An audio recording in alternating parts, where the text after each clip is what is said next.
You are listening to the Gospel-Centered Education Podcast, brought to you by Community Christian School in Tallahassee, Florida. Hello and welcome to the Gospel-Centered Education Podcast. My name is Tom Argersinger and I'm your host, and my co-host is Kelly Allen. Hey, Kelly. Hey, Tom. On the Gospel-Centered Education Podcast, we explore how we as Jesus followers can connect the dots between education, contemporary culture, and biblical theology, and live like Jesus in this broken and challenging world. And today, we have a very special guest, Mr. Scott Lemay. Woo-hoo. We are so excited to have you today. Welcome. You are the CCS Athletics Director. Yes. Is that right? Yes. And how long have you been in that position? Almost a year. Almost All a year right. now. So you're brand new. You've gotten a taste of CCS and what's done over here. Let me just tell everybody a little bit about you. All right. You have a very impressive background. You are a retired linguist from the Air Force, and you received a degree in sports management from American Military University while on active duty. Wow. How do you do that? Lots of night classes. Yeah, I bet. And then you spent 9 years working up from volunteer parent to athletic department aide to actual athletic department director at a previous school prior to moving to Tallahassee. And you've also worked at collegiate athletics for various sports businesses as a way to gain experience. But you're here with us today, and we're so happy to have you. You have a very interesting story as to how you knew CCS was the place for you to work. Can you share a little bit about that? Yes, I had already been hired on here, and it was in my first few weeks of being here, and I actually had first heard about the podcast, and the first one of those parent emails that I got with a link to the podcast. Wow. I just clicked on it, and I was watching it late at night, going over all the homework I had from being a new employee, and it was with Pastor Hughes over at Four Oaks, and he and Mr. Argersinger were talking about his children and the Bethesda program and how it links in. And just being able to see Mr. Argersinger and Pastor Hughes' heart for the people who are normally marginalized in our society, to see their sincere desire to serve God, but also to serve those people, that demographic with our school. It really touched me, and it helped me know that the people here aren't just going to talk it, they're going to walk it. And it was, I actually cried most of the time I was watching it. So. Really? Yeah. Wow. What a cool story. That is a very cool I love that story. Your check is in the mail, literally. it's really great. So have you seen that working here? What do you think makes CCS Athletics unique? Well, honestly, it's a continuation of that. I would say that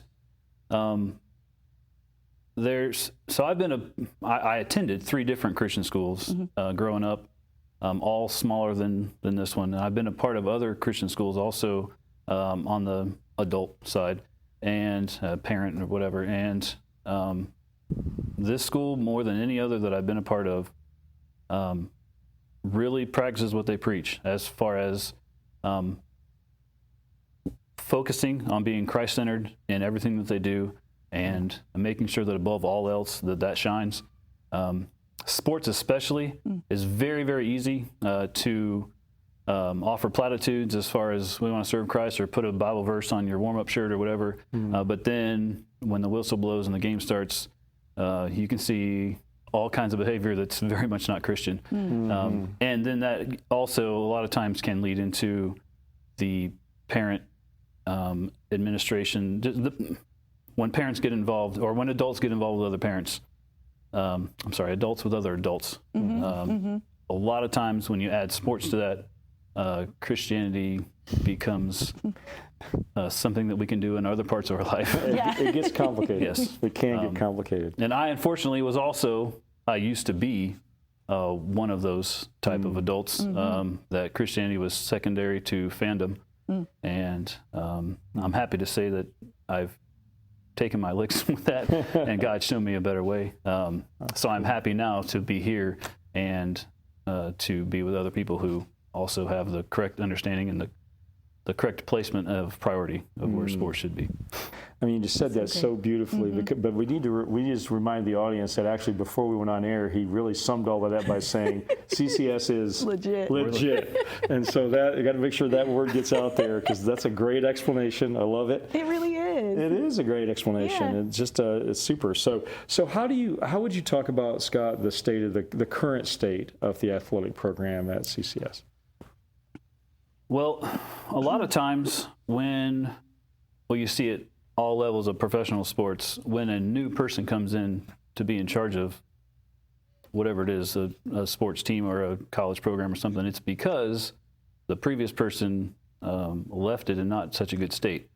I'm very happy to have come here to have a fully functioning, well-operating athletic program. The previous athletic director, Mrs. Wolfkill, she did an excellent job. It's in good hands. It's not like she left it in shambles and I'm having to fix anything. This first year, I've been fortunate. All I had to do is just not break it. So she is still here. She works just down the hall, answering any questions. The assistants that were with her last year, they're still here. Then they're now my assistants, and most days I feel like I'm their assistant. So it is very good state of health of the athletic program coming in, and I think we're in a good position to grow, not having to have to pick up the pieces or whatever. The pieces are together, and we can move on, and we're poised to do that. So I'm happy about that. Yeah, it's great. I don't think a lot of people understand that a program like an athletic program, it's similar to the arts. There's a lot more moving parts. And with the athletic program, you've got referees and facilities and travel a lot more and all of those kind of things. So it really does take a lot of, there's a learning curve in every school that you have to go through. So I really appreciate that. So what would you say is maybe the next step as for us to continue to grow as a school in the area of athletics? What kind of things are you looking at? Well, the next steps for this year, again, I was just trying not to break anything. And in the Air Force, they taught us whenever you come in a new spot, when you're in charge, don't just go changing things to change things. Right. Just hang back and see what works and don't mess with it. So I've done a lot of that, but also the boys basketball program was poised to move from junior varsity to varsity. So this year we had the first varsity team for boys basketball. We're looking at doing the same thing probably next year for girls basketball. And also this year, we just a few weeks ago completed, in partnership with a nonprofit here in town, an EKG screenings. We did 55 of those. That's excellent. I was very happy with that, happy with the turnout.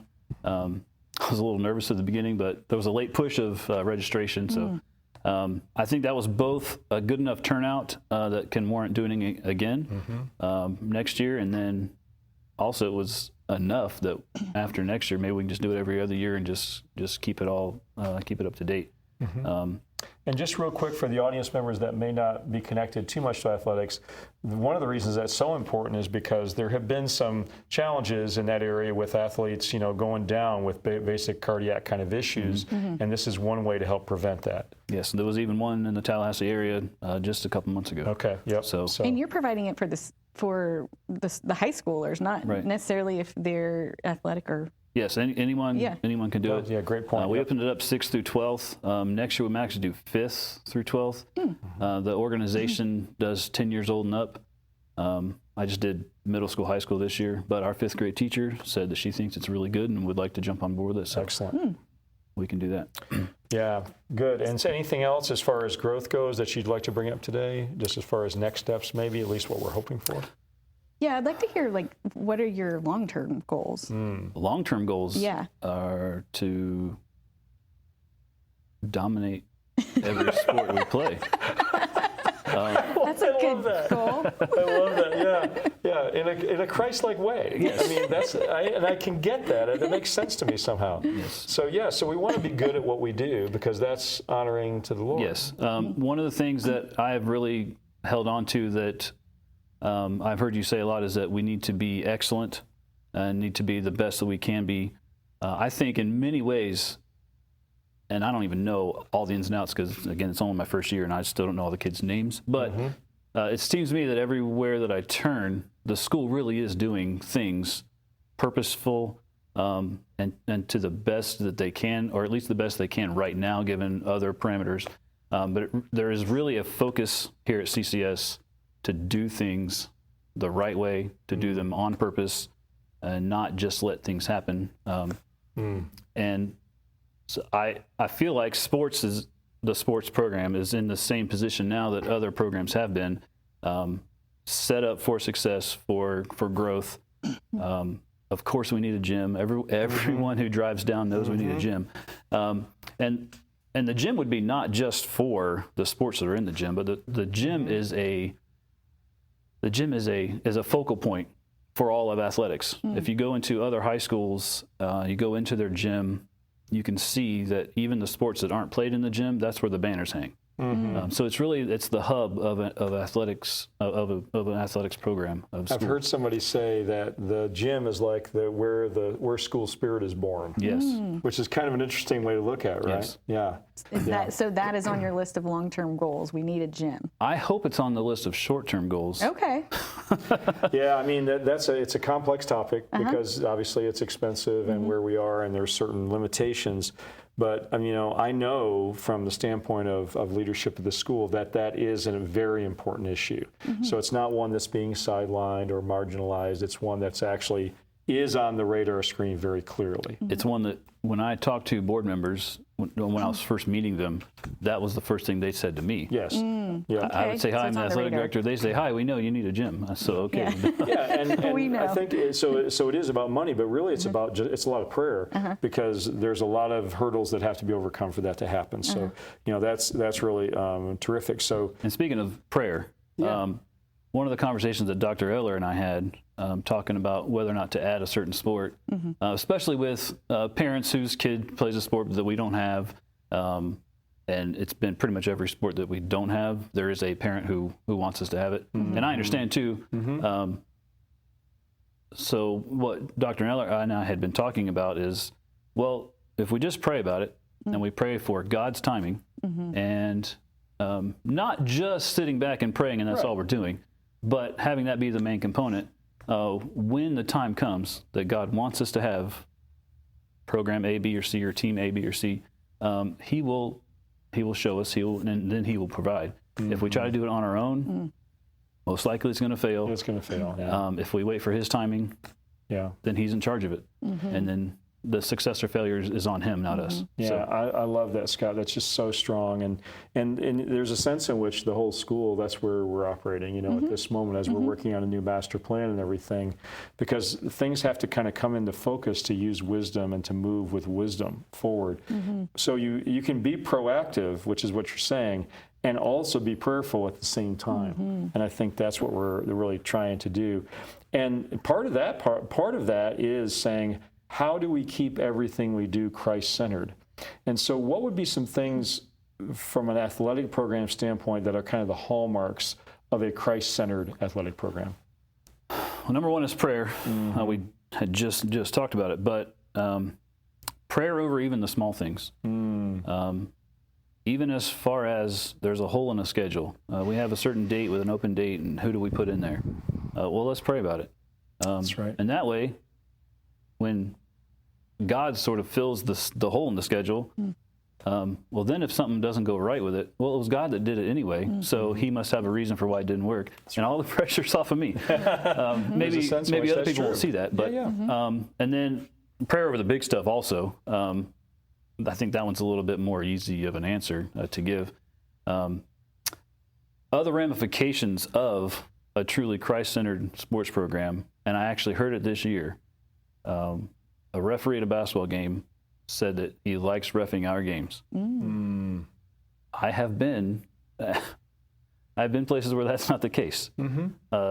Unfortunately, as I said before, I have been the parent that was the reason it wasn't the case before, and I'm happy to not be that person anymore. But that's another daily prayer thing, to not be that person. Well, because you're a competitive person, and it gets wound up. When my kids were all playing sports, I'm actually a pretty competitive person and played sports in high school and everything. And, I got the elbow from my wife a few times and saying, stand down, Yes. it's going to be all right. Yes, I've left games with bruised ribs as well. And there is, so everybody it's okay to get into the game, but there is a line. And that's, that's what we talk about that here as well. So I'd like to circle back to maybe just some of the hurdles that we have, no pun intended, with the whole athletic program growth and all that. And I want to focus a little bit on the size of the school, because for some parents, they look at the size of the school compared to a school that's maybe 2 or 3 times or more our size, and they figure, well, there's no way we can be competitive in that. So talk to me a little bit about how you see the size issue. Well, it definitely is an obstacle to overcome. It's a thing. But it's not like it's a surprise. We know what the numbers are. There is, to my knowledge, only 2 schools, at least in the Panhandle, that are smaller than us. Okay. So every time we step on a court or field, whatever the ground underneath you is called, we're going to be the underdogs size-wise. Part of that is just embrace it and overcome it and be proud of it. But the other part of it is we can grow. So I don't really see that as too much of an issue. And I think we have some very successful teams. We do. I mean, maybe you can talk a little bit about some of the most recent successes that our kids have had. Yeah, our soccer team has finished the last 2 years ranked very high. I forget the numbers now. I think it's top 20 or 25 in the state. Finished the year-end rankings. It's fantastic. Yeah, it is very good. Our volleyball team has seen prior success, and right now we have a very young team, and they did not record-wise do very well last year. This year was kind of an in-between year. I think next year, both of our volleyball teams are going to surprise people. Just because last year they were, by and large, 8th graders, and now, so next year, where the bulk of the team is 10th graders, it's going to be a big difference. Everybody else gets to graduate their players, and ours just grow because they're so young. So that's nice. Our basketball team, this year being the first year we were varsity, took some lumps. We had to schedule some teams that thankfully next year we're not playing, just to fill out the schedule. And next year I think is our basketball team's going to turn a lot of heads. Same thing with our girls team actually, even though it'll be their first year. I expect to see some of those lumps also. But I think they might surprise some people too. That's awesome. How many sports do we have altogether right now? 10. 10 sports, which again, given the size, high school is a little over 100, middle school is what, in the 80s or something like that? And we do have one flag football is only middle school. So that, so 9 of the sports are high school. Oh, that's really good. We do have middle schoolers that play in high school teams, but we have 30-some teams as far as we have 5 basketball teams. The cross country, there's all the levels, male and female. So when you add them all up, there's a lot. There's a lot. Tennis is doing pretty well too. Tennis today, they're on their way to regionals. Nice. They placed runner-up in districts. One of our freshmen actually won his final match. So he got additional accolades besides the team. So Yeah, that's a big deal. I mean, it really is. So I think we'd probably be remiss if we get off air today without at least touching on what for a lot of people is a huge question, which is the whole NIL, name, image, license issue. It's a really big topic, and we may actually come back next season and do a whole podcast on just that. Okay. But for today, maybe you can kind of give us the 50,000 foot, just a quick overview of how NIL might affect high school sports. So just real quick, by definition, name, image, and likeness, that is your actual name, your actual face, picture, video, and then your likeness is something that's uniquely you. Whether maybe everyone knows that Kelly always has her hair down to the one side, a silhouette of a face with the hair on the one side, that would be, everyone knows that's Kelly. Wait. Does this mean we have to start paying you? I mean, we have to start paying you for this now? I mean, come on. Everyone knows what the Air Jordan logo is, even though it's just a silhouette. Everyone knows this. So that's a likeness. So name, image, and likeness, you can receive monetary benefit now for your name, image, or likeness. It was done mostly in college to start with, as a way to legitimize paying the students. largely so that we didn't have to illegally pay them anymore. Yeah, it's not like it wasn't it was going happening. on. Right, yeah. There was fast food baggies with money and food in them. So now, name, image, and likeness, I actually think it's a far better way to do it. But now it's also coming down to high school, largely because of the growth of social media. If a high school athlete can get a big enough social media following, they can get endorsement sponsorships. And it is theoretically possible for a student athlete at CCS to garner those things. Now, the main rule that everyone should know is that the school can't really be involved, so the pictures can't be with CCS uniforms on them or anything like that. Yeah. But I actually think it's a good way to allow the students to make money to where they don't have to, for instance, go bag groceries or go work fast food, drive-through, something. They can just focus on their sports and through their athletic endeavors gain money from whoever wants to give it to them. Right. Yeah, and there's a lot to unpack there, and like I said, we'll probably come back. But I remember I was saying, we talked about this quite at length recently, and one of the things that you said really impressed me because it was something along the lines of that Florida was kind of a late adopter, and that's actually a really good thing. Could you talk about that for a second? Yeah, so there was, I forget the first state, I think it was California, but you guys can go Google it. But the first state to allow it, there was some bumps and bruises in the wording, the legalese of everything. And as it gradually more and more states caught on, Florida actually was a late bloomer, as you say, in with kind of a large group of states that just waited to see what all the other states had done and what worked and didn't work. And so by the time Florida actually got to allow it, what they have is pretty standard with what all the other states that have allowed it around the same time are, but then also they've kind of weeded out what didn't work. So it's a pretty comprehensive. And so one maybe a good takeaway from that part of the discussion of this discussion is that what people saw happen with the NCAA and just kind of what some people called kind of the Wild West is not what we're talking about here. Right. There are actually very tight regulations around what can and can't be done. And again, it's not as if the school is creating funds within the school itself. These are actually outside, and there's all sorts of rules around that. So it's not the Wild West, and that's one of the reasons that we've looked at it so one of the seriously. best rules was that all endorsements have to terminate by their graduation date, so that it doesn't happen what did happen in a few instances where a company basically owns this person's name, image, and likeness for their lifetime. Oh my goodness! Based on in high school, and if you also get a raw deal monetarily, then it could extend, Absolutely. a long time. Long time, yeah. So that's one of the things that Florida cut out. Yeah, and also I want to say along that, because again, some of our listeners, especially if they're CCS folks, are going to go, I can't believe that we're even talking about, why are we even considering doing that? It's because we've, like you said earlier, we've thoroughly looked through this, we've examined it closely, and it's going to be handled well, and that's the most important part. So, but so thank you for, we'll probably come back to that later. So yeah, so is there any action items that you'd like to leave us with before we end our conversation? Yes. I can have ideas. I can take good ideas that other people have. If there aren't hands and feet to put forth into practice, the ideas, then the ideas generally don't go anywhere. It's funny how that happens. Yeah. I'm not good at asking for help. Mrs. Rutherford is very good at asking for help, and she's very good at making me ask for help. So it's good. I thank you that she's there. But we need more hands on deck.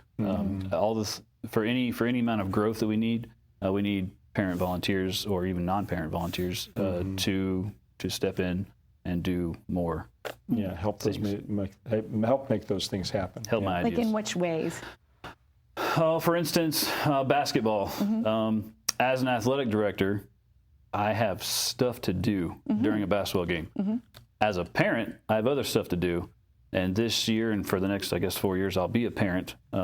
But can't do the stuff the parents are doing because I'm doing the stuff an athletic director is doing. So the stuff a parent can do, keep the scorebook, run the scoreboard, run concession stands, sweep the court before or after the game. In our case, since we share a facility with Emmanuel Baptist Church, we have to take out the chairs and put them back for our stands. Right. All of that stuff, I can do it all.